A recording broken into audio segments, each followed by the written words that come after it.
Hi friends, ఈరోజు శబ్దం movie చూశాను. ఇందులో హీరోగా ఆది పినిశెట్టి నటించారు. ఇది తమిళ్ సినిమా, తెలుగులో కూడా రిలీజ్ చేశారు. ఈ మూవీలో హీరో ఆది పినిశెట్టి తన మొదటి సినిమా వైశాలి డైరెక్టర్తోనే తీశాడు. మీరు ఎవరైనా వైశాలి చూడకపోతే చూడండి, అది కూడా హర్రర్ మూవీ, చాలా బాగుంటుంది. ఆ మూవీ డైరెక్టర్తోనే మళ్ళీ ఇన్నాళ్ళ తర్వాత మళ్ళీ కలిసి ఇద్దరు కాంబినేషన్లో వచ్చిన మూవీ. ఇది కూడా హర్రర్ మూవీ. ఈ మూవీ టైటిల్ నేమ్ వచ్చి శబ్దం. టైటిల్కి మూవీ స్టోరీకి కూడా చాలా లింకప్ ఉంటుంది.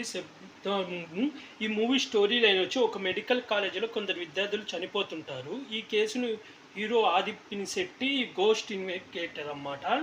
తను ఎలా సాల్వ్ చేశాడు, ఈ క్రమంలో హీరో కనిపెట్టిన 42 మంది ఆత్మలు ఎవరు, వాళ్ళకు ఈ చావులకు లింక్ ఏమిటి, గతంలో కాలేజీలో ఏం జరిగింది అనేదే శబ్దం స్టోరీ. కథ, నేపథ్యం, ట్విస్ట్లు, ఆది నటన, ఇంటర్వెల్ సీను మూవీకి ప్లస్ అన్నమాట.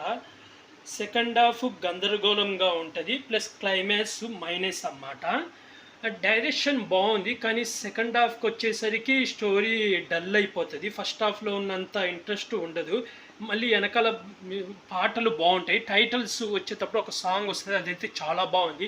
మళ్ళీ బ్యాక్గ్రౌండ్ మ్యూజిక్ చాలా బాగుంది. శబ్దం టైటిల్కి తగ్గట్టే శబ్దాలు వస్తుంటాయి, సూపర్ ఉన్నాయి. మెయిన్ థియేటర్లో సౌండ్స్ వస్తుంటే గూస్ బంప్స్ వచ్చాయి. అలాగే ఆ శబ్దాల వల్లే అందరు చనిపోవడం కానీ అదంతా బాగుంది. ఇంకా సెకండ్ ఇంటర్వెల్కి ఒక మంచి ట్విస్ట్ రివీల్ చేసి చాలా ఇంట్రెస్ట్ వచ్చేసరికి సెకండ్ హాఫ్ వచ్చేసరికి ఇది గందరగోళం అవుతుంది, ఏం జరుగుతుందో అర్థం కాదు, డల్ అవుతుంది. ఇంకా క్లైమాక్స్ అయితే ఏంద్రా ఇలా తీశాడు అన్నట్టు అనిపించింది. నాకు సెకండ్ హాఫే నచ్చలేదు. ఓవరాల్గా అయితే వన్ టైం వాచబుల్. డైరెక్షన్ కూడా బాగుంది. మెయిన్ యాక్టింగ్ వైజ్గా అయితే హీరో ఆది పినిశెట్టి కూడా చాలా బాగా యాక్ట్ చేశాడు. ఈ మూవీకి నేను రేటింగ్ వచ్చి 2.5 ఇస్తున్నాను. మీరు ఎవరైనా చూడకపోతే చూడండి, వన్ టైం వాచబుల్ మూవీ. నాకైతే ఒక యావరేజ్ అనిపించింది. వైశాలితో పోల్చుకున్నాను, ఎందుకంటే వైశాలి నాకు బాగా నచ్చింది. ఆది పినిశెట్టి నటించిన మూవీ. మీరు ఎవరైనా చూడకపోతే వైశాలి కూడా చూడండి. ఆ మూవీ చూసి ఈ మూవీ చూడండి, మీకు అంతగా నచ్చదు. నాకైతే ఆ మూవీతో పోల్చుకున్నాను. ఆ మూవీ అయితే చాలా బాగుంది. ఈ మూవీ యావరేజ్ అనిపించింది. మెయిన్ సెకండ్ హాఫ్ అయితే మైనస్ ఈ మూవీకి. క్లైమాక్స్ కూడా నేను అనుకున్నంతగా లేదు.